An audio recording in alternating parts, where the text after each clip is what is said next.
Give me the Eagles' weaknesses. What are you seeing? Eagles' weaknesses. I mean, it's obvious. You look at the numbers and you look at what Josh Allen was able to do. You look at what all these quarterbacks are able to do. Sam The Eagles, Howell. Sam Howell. I mean, and Sam Howell, to his credit, I think he leads the NFL in passing yards. So he's been cooking lightweight. But the Eagles, Dak, the Eagles' weakness is against the pass. They are 31st in passing touchdowns allowed. They are the second worst team in the NFL in passing touchdowns allowed. 49ers have to capitalize on that. Brock Purdy has to come out throwing to Kittle and Ayuk. I think those are the two keys. Somebody mentioned it earlier, and that was my mentality coming into the show, what I wanted to talk about, because that is the key. If the 49ers can get aggressive in the passing game, attacking with Kittle and Ayuk, they're going to have a lot of success, but Brock Purdy can't turn the ball over. As long as Brock Purdy doesn't turn the ball over, and he's done a good job overall this year not doing that, but if he doesn't turn the ball over, he gets the ball out somewhat quickly. The offensive line holds up enough to give him time, or buys time with his feet and his mobility, and he can find Brandon Ayuk and George Kittle downfield. The 49ers could have a lot of success in the passing game. They're 31st in passing touchdowns allowed. That is not good at all. That's the biggest glaring weakness for this Eagles team. Yeah, I mean, they don't match up with George Kittle. They don't match up with Brandon Ayuk. They're a good tackling team, and they don't give up a lot of yards after the catch. So they match up well with Debo. But they can't stop runs to the offense's left. So they don't match up really well with Christian McCaffrey. So they can handle Debo. But since they have to think about three other guys before Debo could hurt him too. That defense is shaky. I mean, it looks like I mean, the D-line's nice. The two corners are old, and they've had success. But, like, the linebackers and the safeties, and the Niners are all about throwing between the hashes, all about throwing the 15-yard pass over the middle. So it's like, I'm telling you, Purdy should have a huge game. Yeah, Purdy should have a huge game. Ayuk is key, but honestly, more than Ayuk, I think it's Kittle and CMC in the passing game, right? They're going to run CMC. Kyle's not going to go away from that. They're going to run him, and they might have success running to the left, but they've only given 5 rushing touchdowns. I think really where CMC is going to be most effective is in the passing game. So I think it's really going to be George Kittle's game and CMC's game in the passing game, in the passing attack. They got to find a way to be aggressive, and they are actually, you know, surprisingly, the Niners are 5th in explosive plays, over 40-plus yards now. That wasn't always the case in the beginning of the season. They flipped that script. They got to be that same team. They got to be aggressive. They got to get some explosive plays, and I think it's going to come from George Kittle and his CMC and a few from Ayuk. But like you said, I don't know if Debo is necessarily going to be, at least in the passing game. He might have some runs, some end arounds, things like that, but I really think it's Kittle and his CMC in the passing game that's going to exploit this Eagles defense.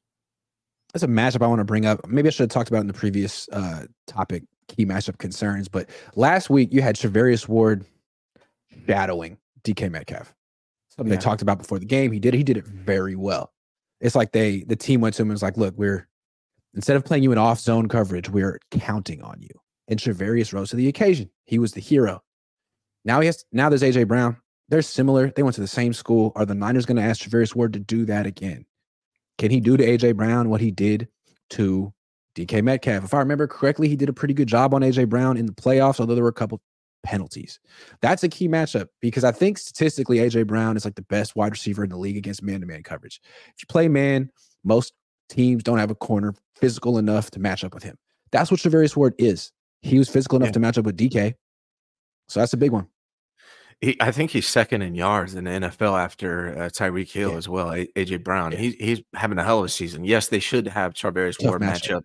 Yeah, they should. But here's the thing: it only takes one or two. Like, even though he did great against Metcalf, I'm not taking anything away from Ward. There were a couple opportunities Metcalf had that were this close. Like, he stepped out of bounds by like this much, and that would have been a big shot.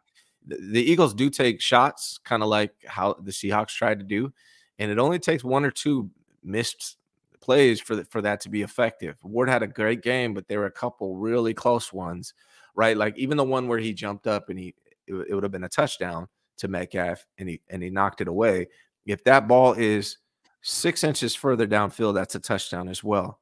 So, you know, if Hurts is having a good day, it might become a problem. But the real thing for me is the 49ers pass rush against Seattle's offensive line.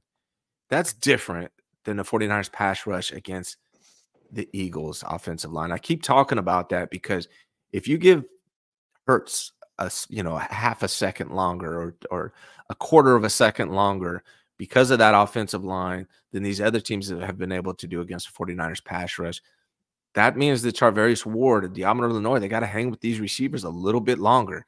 And that could be a difference maker in this game. I'm hoping it's not, but that's one of the things I'm going to be watching for and looking for. These 49ers DBs have had a couple good games in a row, but now they're going to get their biggest test because they're going to have to do it longer. And these receivers are damn good, man. Well, I think a big thing's going to come down to Lane Johnson. Is he going to play? Because if he plays, then you're absolutely right. Ambry Thomas, Diamond Illinois, Charvarius Ward, you guys are getting tested. Jair Brown too, like all of you guys. But if Lane Johnson doesn't play, Bosa's going to be on that backup right tackle all day. Yeah, that could ruin that would change the Eagles' game plan. They'd have to have a totally different game plan. That's a big one. I have no idea what's going to happen with Lane Johnson. He's such an important. I mean, how many teams have a right tackle like that? None. Yeah, none. I mean, that's the key. If he's healthy, I have a feeling he's going to figure out a way to get healthy and be on that field. But is he going to be at 100%? I don't know. This 49ers pass rush is so good, though. Even against an elite offensive line like the Eagles have, I think they're still going to be effective. It's just to what degree can they not give up? It's only going to take a couple good plays or a turnover or two to make the difference in this game, or a special teams play or two. That's how I see it playing out. So the 49ers defense pass rush has to be on their A game. Honestly, this whole game, traveling to Philadelphia in the weather, the 49ers have to play their best football in order to win this game. Whereas I think Eagles can maybe make a mistake or two and not be on point and still pull this off. And not that I think the Eagles are better necessarily. I just think the situation kind of favors them a little bit. Another huge thing, too, that I don't think has been talked a lot about is the 49ers against the Seahawks. They only had 3 penalties. They're leading the NFL in penalties, the 49ers. But against the Seahawks, I think they only had 3. They got to be on point with that as well this week. That's going to be humongous for the 49ers. They're going to have to be on their A game. They're going to be disciplined. They're going to have to watch their penalties.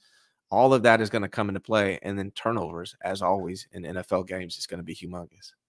Penalties are crazy, too, because I feel they're so subjective. And I think a lot of times the team that's better or is looked at as being more of an asset to the league or more of a threat to go deep sort of gets the benefit of the doubt. Like last night, the Eagles got the benefit of the doubt on most of those calls. Yeah. It's a big deal. And it almost felt like the league was like, all right, well, Philly's like they just beat Kansas City. I don't know what it was, but they got the benefit of the doubt with the whistle. I think the Niners do a lot of the times too. You can't touch Brock Purdy. You can't touch Christian McCaffrey. But against the Eagles, I don't know. I mean, I don't know. They might flag the Niners 12 times against the Eagles. You got to be careful. That's a legit Super Bowl contender.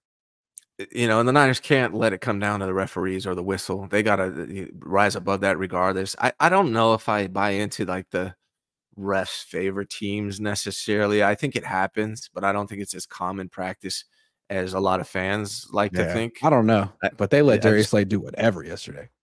They did. Yeah. But, the Niners got away with some against the Seahawks too. There was a couple of holdings. I think Ambry had a hold in the Seahawks game. I think what it boils down to is, yes, there are crooked refs. I know that. And but I don't know if I buy the NFL is rigging things a certain way. I'm not trying to say they're rigging things. Maybe it's no, just I'm not saying you are. You're thinking like, man, this team is this better than this team? Like, I don't know. I'm not saying you are, but I have seen a lot of 49er fans say that in Twitter, especially last night after watching that game. I just think it's a hard job. Being a ref, I would never want to be a ref. It is hard. I've done it in basketball a couple times when I need someone to fill in. It's thankless. It's hard. Like, we're not perfect. We're not robots. No. You're going to miss stuff, So you just got to as a team, you got to make sure it's not going to come down to one call by a referee.